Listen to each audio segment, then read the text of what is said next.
দেশের নাকি উন্নতি হতে পারে একমাত্র এক দেশ এক ভোট। লাখো কোটি টাকা খরচা হয়। 2024 ইলেকশনে আনুমানিক 1 লাখ কোটি টাকা খরচা হয়েছে। তো আলাদাভাবে লোকসভা আলাদাভাবে বিধানসভা হওয়ার যে মূল কোনো তন্ত্র, সেটা হচ্ছে কংগ্রেসি তন্ত্র, কংগ্রেসের পরিবারতন্ত্রকে বাঁচানোর জন্য ভারতবর্ষের মানুষের উপরে বোঝ লাগিয়ে দেওয়া হয়েছে।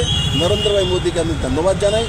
সেই বিল লোকসভাতে আনা হয়েছে, ক্যাবিনেটে পাস করা হয়েছে, জেপিসিতে পাঠানো হয়েছে। আমি আশা করি কম সময়ের মধ্যে জেপিসির যে টিম আছে, চেয়ারম্যান আছেন আমাদের পিপি চৌধুরীজি, কম সময়ের মধ্যে সেটাকে নিয়ে আসবে। তাতে দেশের লাভ হবে। আর যেই টাকাটা ইলেকশনে খরচা, সেই টাকাটা সাধারণ মানুষের জন্য স্কিম করে আমরা খরচা করলে স্বাভাবিকভাবে এক তো সময় বাঁচবে 2 বছর, আর অন্যদিকে সাধারণ মানুষের জন্য বড় মাত্রায় বাজেটে টাকা নিয়ে স্কিমে খরচা করা যাবে। যেটা বলেনি এক নেতা এক দল,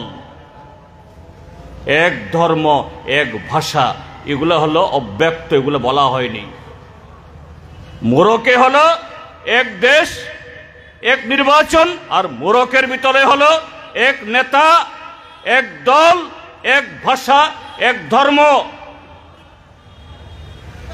এক নেতার কথায় উঠতে হবে, বসতে হবে। নাকি আমাদের দেশে এত ভোট হয়, লক্ষ লক্ষ কোটি টাকা খরচ হয়, একটা নির্বাচন হলে এই টাকাগুলো বাঁচবে। কে খরচ করে লক্ষ লক্ষ কোটি কোটি টাকা? হ্যাঁ ঠিক, আমাদের দেশে অনেকগুলো নির্বাচন হওয়ার জন্য অনেক টাকা খরচ হয়, কিন্তু সরকারিভাবে যত টাকা খরচ হয়, বেসরকারিভাবে তার হাজার লাখ গুণ টাকা খরচ হয়। কে করে?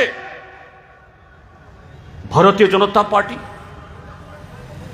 গেল লোকসভা নির্বাচনের আগেও সুপ্রিম কোর্ট এরকম একটা ঘটনা, যদিও কতটুকু বন্ধ হয়েছে বলা কঠিন, ইলেকটোরাল বন্ড বন্ধ করেছে। এই ইলেকটোরাল বন্ড, নির্বাচনী বন্ডের টাকা কার ফান্ডে যায়? 100 টাকার মধ্যে 90 টাকা বিজেপির ঘরে। কিভাবে নেয়?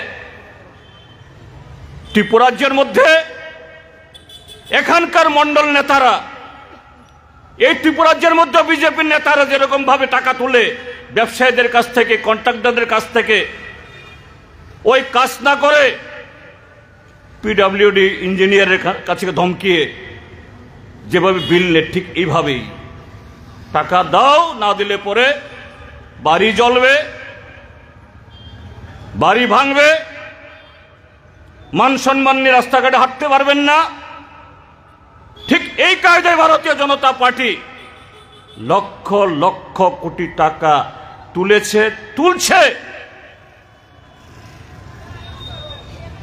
আমাদের দেশের মাননীয় প্রধানমন্ত্রীর যদি সত্যি সত্যি দেশের মানুষের উন্নয়নে, তাদের জীবন জীবিকার উন্নয়নে এতই যদি ওনার এত দরদ থেকে থাকে, ভারতীয় জনতা পার্টি এই টাকার উৎসগুলি বন্ধ করো। নির্বাচনে টাকা দিয়ে ভোট কেন বন্ধ করো? নির্বাচনে হারার পরও ওই এমপি কিনে, এমএলএ কিনে সরকার ভেঙে বিজেপির সরকার তৈরি করা বন্ধ করো। এটা তো করছে না। কাজেই এটা আরেকটা চক্রান্ত, আরেকটা ষড়যন্ত্র। মজার ঘটনা হলো, এই বিলটা উত্থাপিত হয়েছে। বিল উত্থাপন করতে গেলে পরে বিল পাশের সময় একটা ভোট হয়, উত্থাপনের সময় একটা ভোট হয়। আমি একটু আগে দেখলাম, এই বিল উত্থাপন করতে গিয়ে বিলের পক্ষে ভোট পেয়েছে মাত্র 269টা। जब भी आपको वोटिंग मशीन से मतदान होता है तो आप सब अपनी सीट से दबाए गए बटन और सदन के दोनों ओर लगी हुई बड़ी स्क्रीन में आप मिलान कर सकते हैं।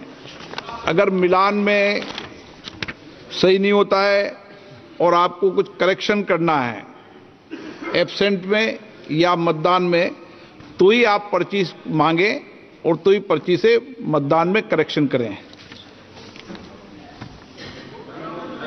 शुद्धि के अध्ययन मत विभाजन परिणाम पक्ष में हाँ में 269, विपक्ष में 198।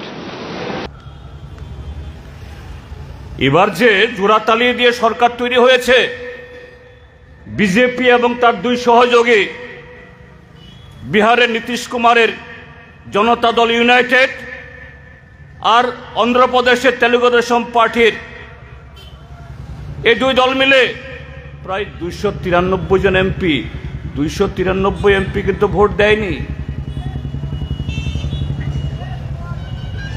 লোকসভাতে সংখ্যাগরিষ্ঠ হতে গেলে পরে কমসে কম 273টা ভোট লাগে, 273টা ভোট পায়নি, 269টা ভোট পড়েছে তার পক্ষে।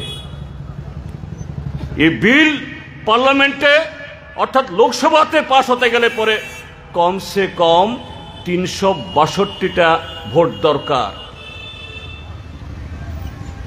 তাহলে বাকি প্রায় 90টা ভোট কোত্থেকে আসবে?